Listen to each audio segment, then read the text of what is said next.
الواد اتاخد. يا نهار ابيض، الام دي طلعت تندع على ابنها، والغريب والعجيب اللي حصل غير متوقع وغير عادي. شافت ابنها واقف بعيد وسرحان، فقعدت تنده عليه. اسمه شارلي. فبتنده تقول له يا شارلي يا شارلي، محدش سمعها وهو كمان ما سمعهاش، وكان مركز قوي. ومرة واحدة ظهر الكائن ده، اخد ابنها وطلع يجري او اختفى.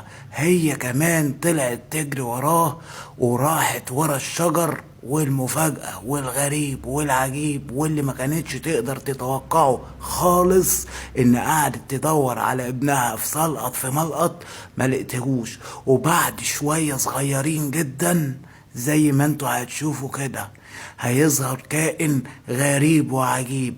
وفجأة ان الكائن ده هيتحول لكذا كائن زي ما انت هتشوف كده. حصل ايه؟ بص، حست بحد وراها وجت تبص ما لقيتش حد. وبعد كده بعد شوية لقيت الجدر الشجرة ده بيتحرك، وهو الوحيد اللي في الشجر اللي بيتحرك، يعني معناها ان في حد عند الشجرة دي. ومرة واحدة ظهر واحد واقف قدامها غير عادي وغير متوقع. ركز. ايه ده؟ وبعد كده الواحد ده اتحول لوحايد كتير جنب بعض، وهي بتقول له فين ابني ومين انت وايه اللي جابك هنا. فالغريب والعجيب اللي حصل غير عادي وغير متوقع.